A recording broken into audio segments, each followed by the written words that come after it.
Strata versus freehold. The long battle of which one should you be investing in. Do you get more capital growth out of a freestanding property versus a strata property? Often, a lot of people don't want to invest in strata purely because they think of the headaches that comes with strata. They think of all the capital works, all the things that you're liable for that other people not liable for, in a sense that even though you might be in a commercial premise, you're liable for all the residential stuff that happens. Should you be buying a freestanding property, or should you be buying a property that is part of strata? Now, this really comes to your long-term strategy. But ultimately, if you are looking for growth or the best value return for your money right now in this market, then sometimes buying a strata property is actually way better than buying a freestanding. And I know that the adage is, but there is land and there's building. And when you buy a strata, do you not inherit other people's pool maintenance, the lift maintenance, the aircon, and all of the things associated with all the nitpicking that's part of the residential? But technically that's not true, because in commercial, if done right, if it's strated right, you've got to, and it's individual, and this is all part of your due diligence, is that when you look at the strataing, they should separate the commercial strata from the residential. And when you look at the commercial strata, it actually operates fairly easily compared to the residential. What does that mean? It means that in the commercial strata, there's no such thing as the pool maintenance.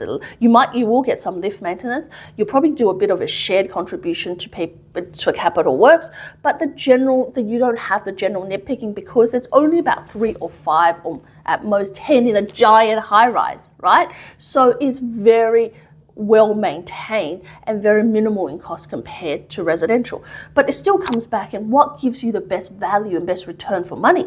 Well, let me give you a scenario right now. Recently, I managed to secure 2 different properties for our clients. One was a freestanding building in regional Queensland. Now, it's around $2 million. They're going to get a 7% return. Now, most of this chase is for cash flow, right? So they're going to get the cash flow, but it's on land, it's on a good piece of land, and it's got a good return of 7% with a secure government tenant on there for a minimum 4 years, right? So it's a really secure standard investment, right? On top of that, for the same price point, I've also managed to secure a property that is half a floor on a 6-year lease for one of our clients this is a property in Melbourne, which is an office space, but that was 7.5% in terms of yield, right? But it is strata. Now, when we're looking at a yield basis, obviously when we're looking at yield as a cash flow basis, we're looking at, wow, 7.5% in an office space with a 6-year lease to an interior design company, right? Established, well fitted out new building in Melbourne, Metro Melbourne. Should have gone for that, but that is strata, right? The one in regional Queensland is on land and it's 7%. I'm missing out 0.5% by being in regional and being on land versus being in a strata property and in metro. But which one is the best for me?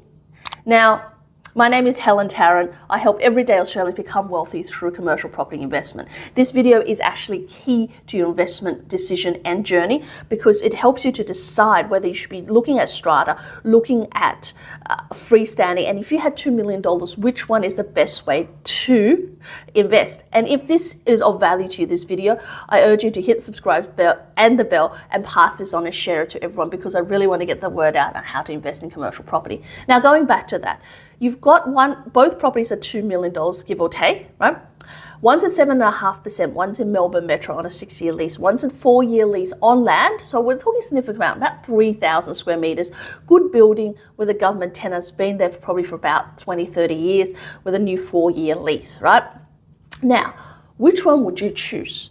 Now, for the average investor going out there going, well, you know what, I'm gonna take the 7% with land, because even though it's regional, in the future it probably has more growth, more stability, and also I don't want to be in the Melbourne market, right? Because right now I don't want to be in the office space. I want to be with a government tenant, right? At a property with land that I could build on in the future. But now I'm going to challenge that thought, right? How am I going to challenge that? Is that, think about it. If it's all the same, with the $2 million that you've got, and you want cash in your pocket right now with this interest environment at 6.75%, on 7% yield, you clear about $5,000 in positive cash flow in your pocket. That's after taking out all the outgoings or the mortgage. That's 100% mortgage, right? So that's you taking the deposit, you're servicing the deposit from maybe a drawdown in equity, whatever it is, plus the commercial loan. You get about $5,000 in positive cash flow. Yeah, it's positive cash flow in this day and high interest environment. When the interest drops, you're probably going to make $15,000. The other side, you're getting a property that is a strata property. So you don't have the land. It's in Metro, it's in Melbourne. It's not in regional Queensland. And you're getting $10,000 in your pocket on 100% finance. So everything financed, you're getting $10,000. So you've doubled what you're getting in cash flow first in your pocket. However, is strata going to cost me more money? Now, if the property is relatively new building, still under some warranty, have had some checks, no real issues, yeah, you probably should put some money aside, right? So let's say that I'm buying the two properties and they're both $2 million each. You put some money aside, like say that out of the $10,000, you put $2,000 aside per year for capital costs. Over a 6-year period or a 4-year period, if you're comparing apples with apples, you're going to get about $8,000 or $10,000 over that time, where you can use towards any capital works that might come up in the property in those years, which might be unlikely, but you've got some money aside. So you're still doing a bit more. So out of the 10,000, you might take out 2,000. So you're 8,000 versus 5,000, right? Now we come to capital growth. Yes, in regional Queensland, land, tenant, all of those security. But remember, land growth is not as strong as it would be in the city areas. So even though you are getting a strata property, the growth of that property and how the market changes is still going to be faster than what happens in regional. So in maybe 2 to 3 years time, so it might not be immediate the next 12 or 18 months, but 2 to 3 years time. Now, as the market builds confidence back into, let's say, Melbourne, and this could be in Adelaide, in Sydney, this could be done anywhere, but in a metro area, as the confidence builds back, more people, as the interest rate drops, can come back to this area because they can afford to. At the moment, everyone's in regional because they have to be in regional to be able to fund the whole investment, right? But right now, if they don't have to be, a lot of people are going to come back to metro because it's just safer, right? So you've got this tenant, and in 3 years' time, you have the markets changes, more confidence, more people coming into the market, and as a result of that, you are going to get a jump in that value. And that jump will be equal, if not more, than what you get in regional, because it's supply and demand, right? At the moment in regional, there's a lot of demand because the market pushes it over there. Because when the interest rate's at 6.75, you have to get a 7% for it to look better, for it to cover all your overall costs, right? But if the interest rate was at 5 or 5.5, then everything in the city at 6% starts to look good. And if your property is at 7.5 and there's a lot of demand, most of the time that's going to push the value up and that return down, because that's just how capital growth works. As the value goes up, the return goes down, right? So you're actually going to get more growth in a 3-year measurement, 3-year time frame versus the one right now in regional. But you are getting land.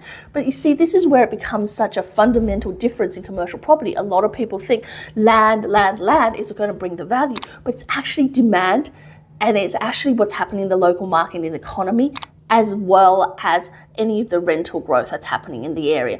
Where you're seeing that in regional, you might get a freestanding property for the same $2 million. Sometimes in metro, if the idea is for you to buy again, that is really the key, right? To buy again, that is really the key, because as the market changes, and it changes a lot faster in metro than it does in regional, you are going to get more growth out of that property in the next 3 years, not in the next 2 years. The next 2 years, the regional is still going to look really good, but past that 2-year period, in the 3rd year and the 4th year, your metro ones is going to outperform your regional one, even though the regional ones is on land and this one is strata. So coming back to the question, should you be buying strata versus freestanding?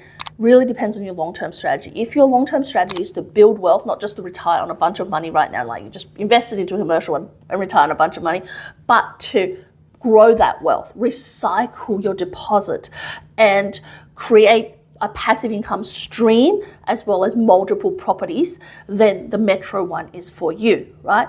And plus right now you can get more cash flow if you invest in an asset that the market is not looking at, which is your office or retail asset versus your industrial, right? But ultimately, how to formulate that and where to pick was the best return for investment, you need a professional team that live and breathe commercial property, that understand it. And that's what Helen Tarrant is all about, what I'm all about, and what Unicorn Commercial Property is all about. It's about guiding you, hand-holding you to get the best return on investment you can in this market through commercial property and really building that long-term generational wealth, cash flow that you can live on for life, and that you can invest better so that you can live better. So, want to find out more about what I do, how I can help you? Link below, booking for that free strategy session, and I'll see you on the next video.